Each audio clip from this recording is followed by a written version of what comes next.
respetable licenciado Carlos Iván Hernández Franco, y todas las personas que están viendo este video, sean bienvenidos. En esta ocasión nos corresponde con nuestro grupo abordar el tema de dos bacterias, lo que es la bacteria Bordetella y la bacteria Brucella. Hablaremos desde sus principales características, diagnóstico y hasta su tratamiento. Muy bien, empezaremos.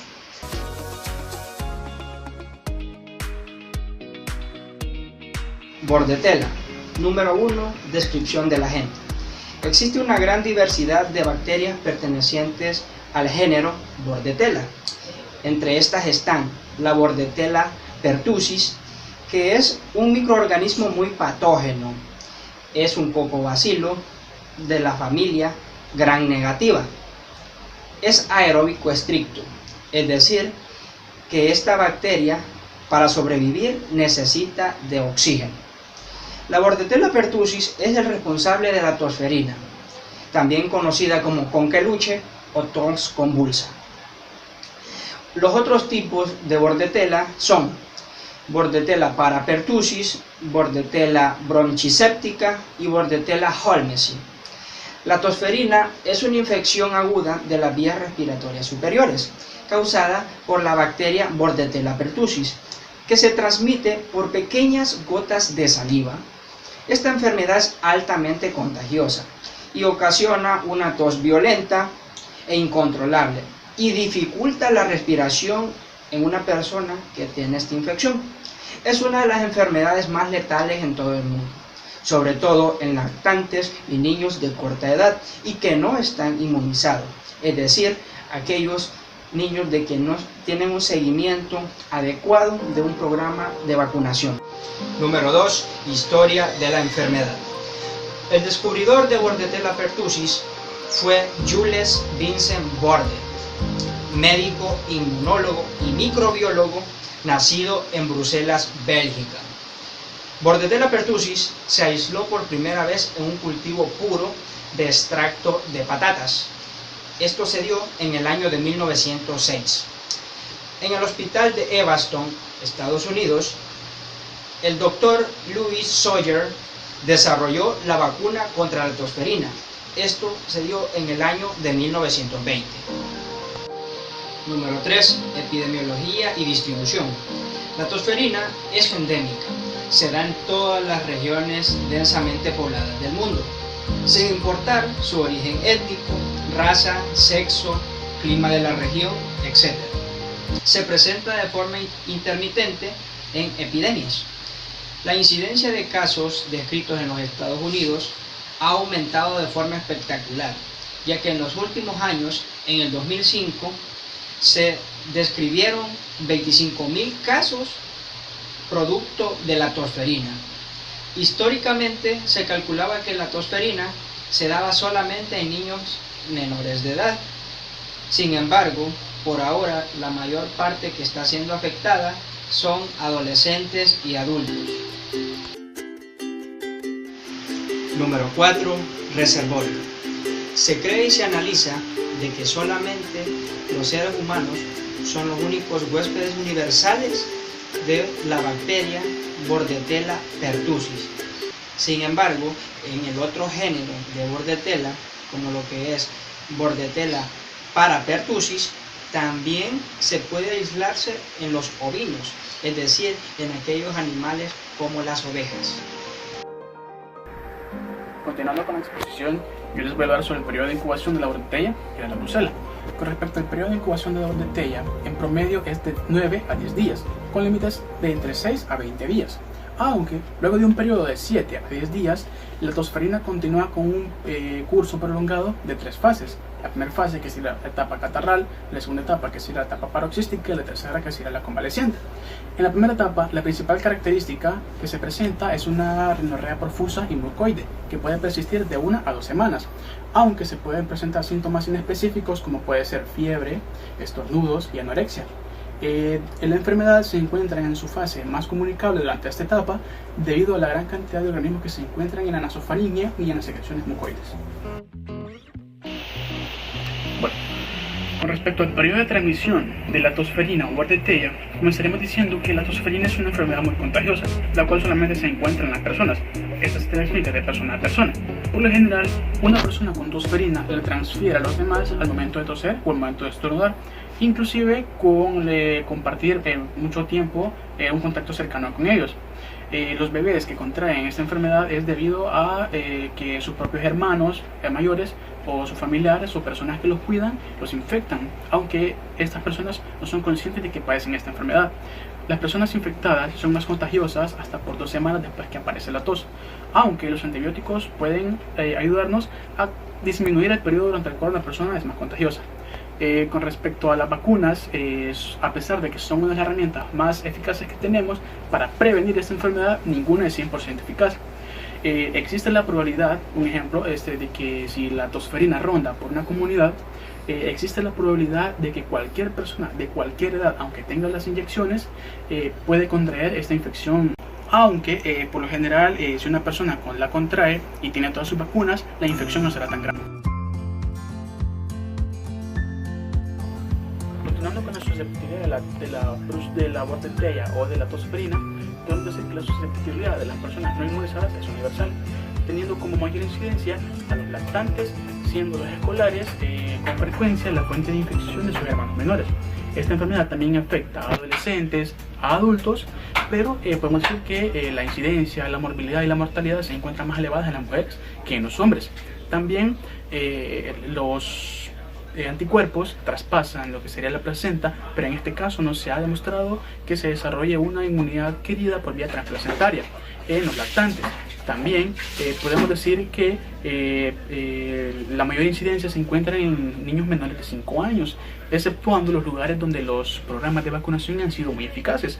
En este caso, la mayor incidencia se encuentra en los adolescentes. En todos los grupos de las edades se encuentran diagnósticos leves donde pueden pasar desapercibidos. Bueno, continuando con la patología y la patogenia de la Bordetella pertussis, podemos decir que la bacteria de la Bordetella pertussis tiene un marcado tropismo por los hilos del tracto respiratorio y además esta se multiplica en la mucosa. Por lo general, entra a través de la vía aérea y es atrapado por el moco. Además, posteriormente, las células ciliadas se encargan de eliminar los restos de mucinas que contienen las bacterias.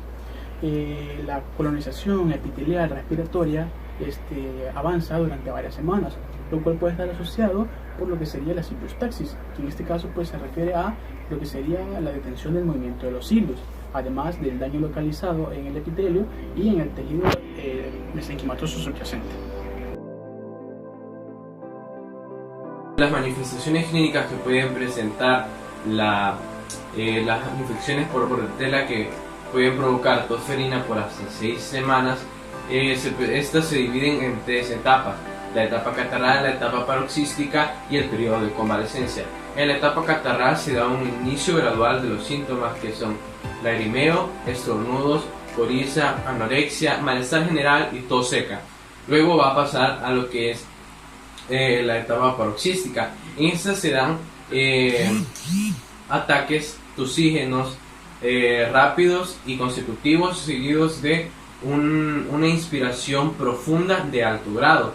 Y por último, en el periodo de convalecencia, que se da a las 3 semanas, se da un decremento de la frecuencia y la intensidad del paroxismo tosígeno. Ahora vamos a hablar de lo que son el diagnóstico diferencial de estas infecciones. Primeramente, se conoce que pueden causar lo que son infecciones de las vías respiratorias tanto superiores como inferiores, más que todo en lo que son personas que están infectadas de VIH, y se ven estas infecciones se ven relacionadas con el contacto con perros y gatos. Para el diagnóstico del laboratorio, primeramente vamos a empezar hablando sobre la recogida y transporte de la muestra. Primeramente hay que mencionar de que la muestra óptima para el diagnóstico debe ser un aspirado nasofaríngeo. No se deben utilizar frotis bucofaringeos porque esos no extraen las suficientes células epiteliales ciliadas para el diagnóstico. Además de que para el traslado de la muestra primeramente se debe inocular en un medio de aislamiento como lo que es el agar de Reagan-Lowe.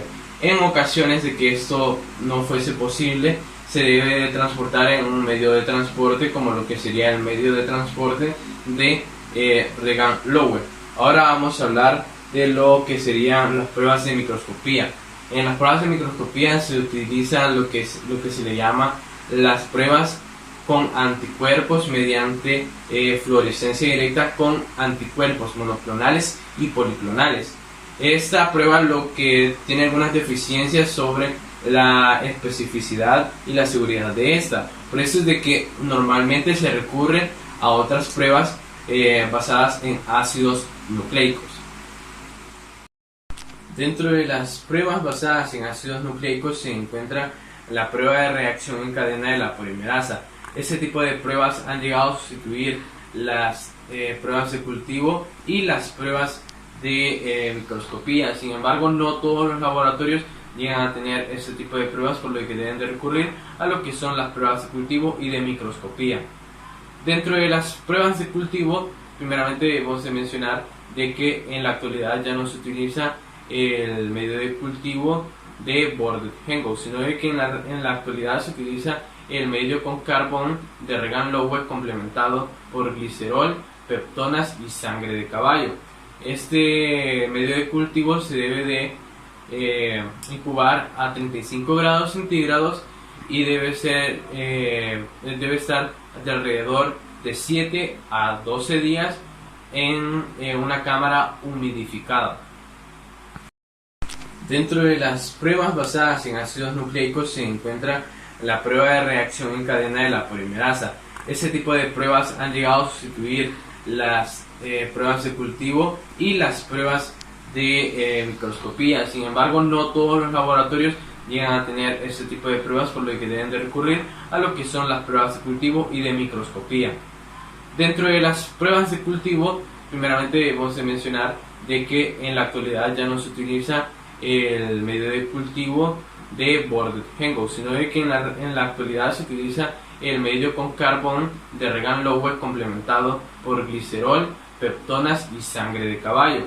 Este medio de cultivo se debe de incubar a 35 grados centígrados y debe estar de alrededor de 7 a 12 días en una cámara humidificada. Para la identificación de esta bacteria, primeramente se toman en cuenta las características microscópicas y morfológicas de esta, pero también se debe tomar en cuenta la reactividad con anticeros específicos, como lo pueden llegar a ser el PDT Diffco Pertussis Antiserum, de que se utiliza para poder identificar este tipo de bacterias. También se utilizan otras pruebas que son la detección de anticuerpos, en la cual se utiliza una prueba en específico que se llama la prueba ELISA por sus siglas en inglés. En español es una prueba de identificación de inmunoabsorción ligada a enzimas, la cual detecta la inmunoglobulina A, M y G, las cuales reaccionan con la hemaglutinina filamentosa, las toxinas pertussis y con las fimbrias de estas bacterias. Para la identificación de esta bacteria, primeramente se toman en cuenta las características microscópicas y morfológicas de esta, pero también se debe tomar en cuenta la reactividad con anticeros específicos, como lo pueden llegar a ser el PDT Diffco Pertussis Antiserum, de que se utiliza para poder identificar este tipo de bacterias.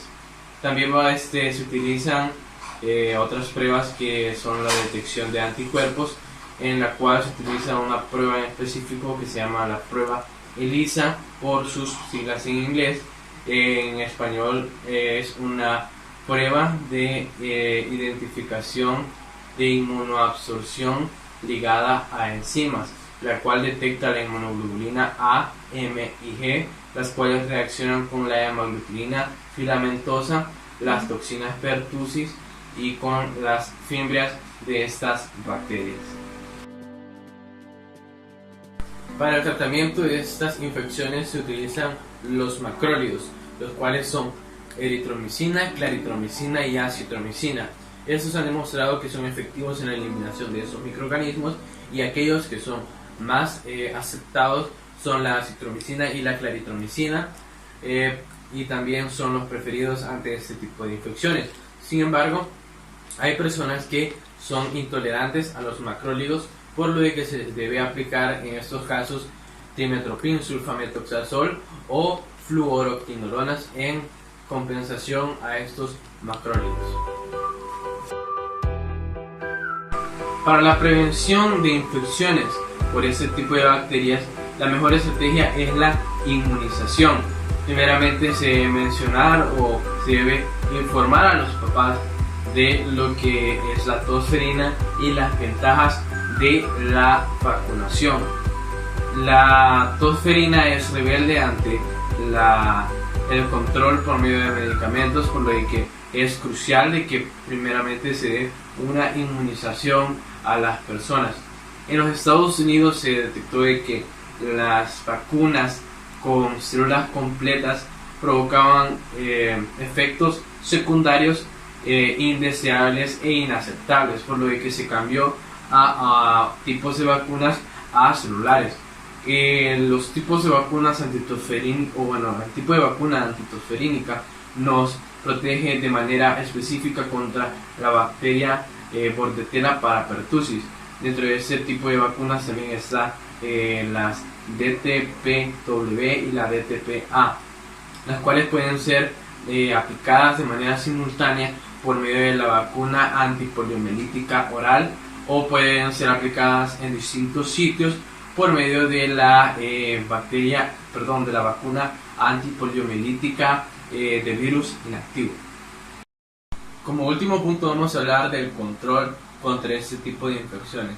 Primeramente se debe de alejar a todos aquellos niños menores de 7 años con una vacunación inadecuada, que hayan tenido contacto con alguna persona u otro niño contagiado con este tipo de infecciones, y se debe mantener alejado durante 21 días y se les debe de aplicar en algunos casos lo que es eritromicina y claritromicina durante 7 días, o aplicársele lo que es acitromicina durante 5 días. Brucela. Número 1. Descripción del agente. La brucela también se le conoce como la fiebre ondulante, la fiebre de Malta, la fiebre del Mediterráneo o brucelosis. El microorganismo brucela es un cocobacilo perteneciente a la familia gram negativo. Es caracterizado por su muy pequeño tamaño, que va de 0.6 a 1.5 micras de longitud. Es flagelado, carece de cápsula y esporas. El cultivo de este microorganismo crece lentamente, aproximadamente una semana o más. Sus características de crecimiento son: el microorganismo brucela está adaptado a un hábitat intracelular y sus necesidades nutricionales son complejas. También algunas cepas que se han cultivado en medios definidos deben de contener aminoácidos, vitaminas, sales y glucosa. Las brucelas utilizan carbohidratos, pero no producen gases ni ácidos. Número 2. Historia de la enfermedad. El responsable que descubrió por primera vez este microorganismo de Brucela fue el señor David Bruce, de ahí el nombre de este microorganismo, Brucela. Este aisló Brucela de los soldados británicos que habían muerto por fiebre de Malta durante la guerra de Crimea en la isla de Malta en el año de 1887. Durante la autopsia de los soldados que habían fallecido, el señor David Bruce encontró en los órganos, tanto en vaso, hígado y riñones, un microorganismo, al que éste denominó Micrococcus melitensis, en el cual, al ser inoculado en monos, estos reproducían la enfermedad. Número 3. Epidemiología y distribución. La epidemiología en las infecciones por brucela tiene una distribución universal, tanto en Latinoamérica, África, Medio Oriente, la India y Asia. Cada año se describen 500.000 casos por brucela. En Estados Unidos tiene una tasa de incidencia de esta enfermedad muy baja, a excepción de los estados de Carolina y Texas. La mayoría de estas infecciones se dan en personas que residen en México. La brucela melitensis se da por el consumo de leche y lácteos que no están pasteurizados y carnes contaminadas.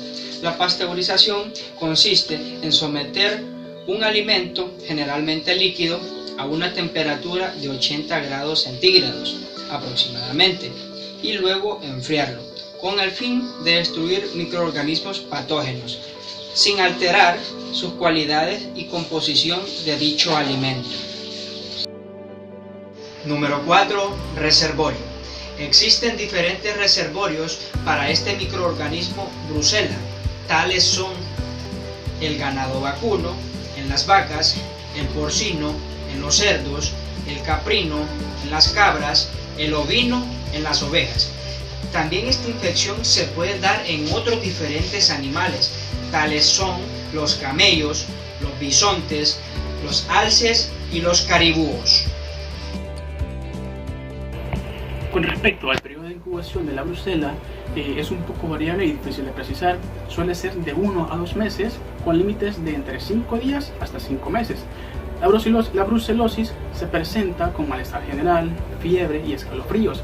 También es muy común que la presencia de diaforesis profusa al inicio de la noche y cuando la temperatura se encuentra en un intervalo de 39.4 a 40 grados centígrados.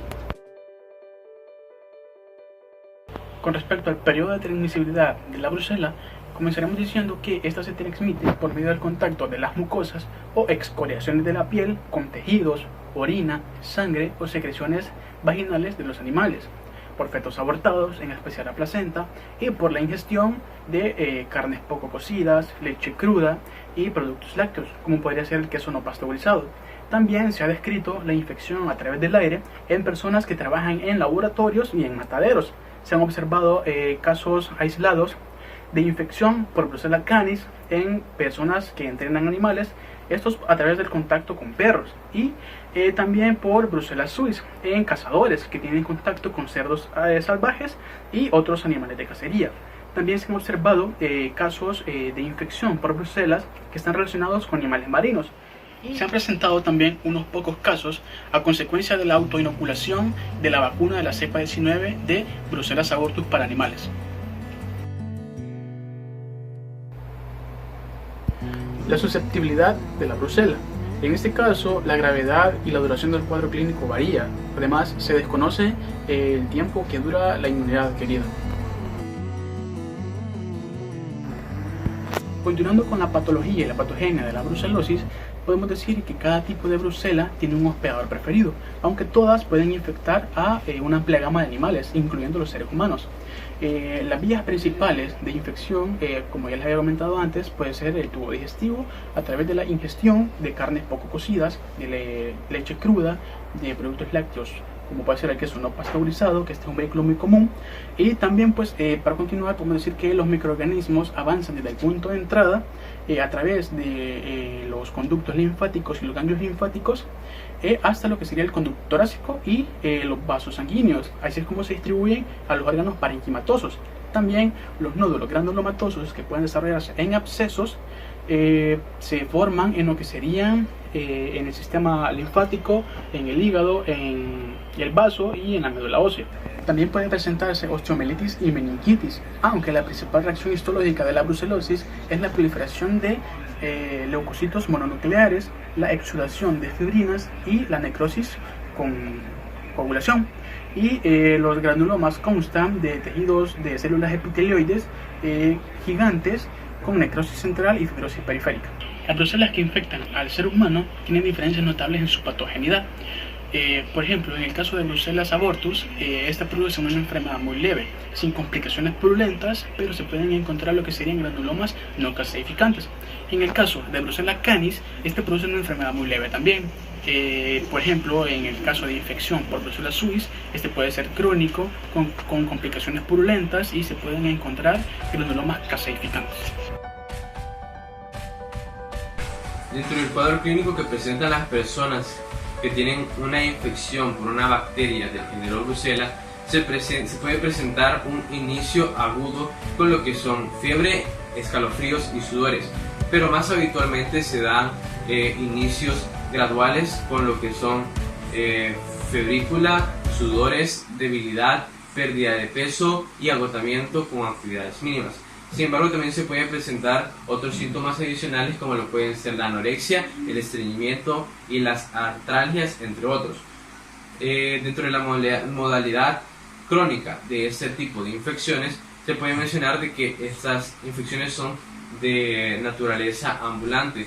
Quiere decir de que no van a interferir en las actividades diarias de la persona, al menos no de manera que las puedan detener.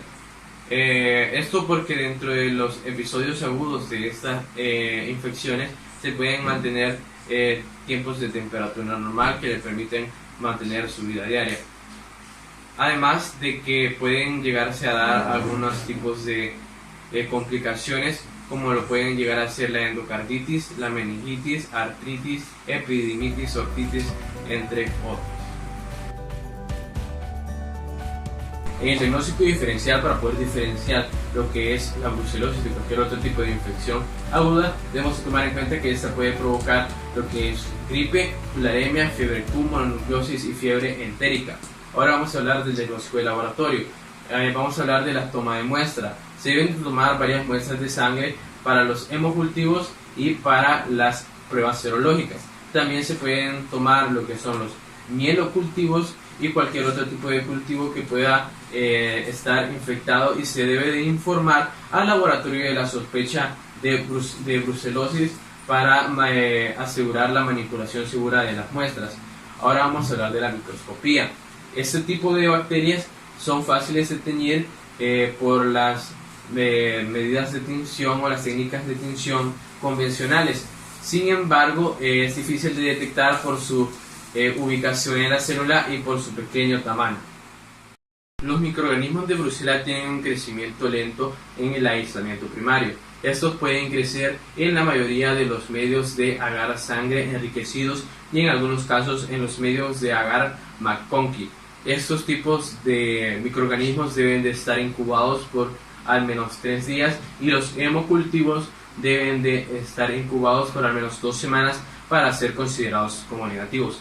Para la identificación se toman en cuenta las características morfológicas de las cepas y colonias de estos microorganismos, además de la reactividad positiva con lo que es la oxidasa y la ureasa. Además también la reactividad con anticuerpos frente a lo que es la Brucella abortus y la Brucella melintesis. Sin embargo, la Brucella canis esta no reacciona con este tipo de anticuerpos. Ahora vamos a hablar de la detección de anticuerpos. Los anticuerpos se presentan elevados en todo tipo de infecciones por Brucella. Primeramente reacciona a lo que es la inmunoglobulina M y luego produce lo que es la inmunoglobulina G y la inmunoglobulina A. Los anticuerpos pueden permanecer elevados por meses e incluso años, por lo que se necesita una elevación significativa para poder diagnosticar algún tipo de infección por estas bacterias. Primeramente se debe de tomar en cuenta que para un diagnóstico de sospecha se debe de tener un aumento de 4 veces el título normal de los anticuerpos.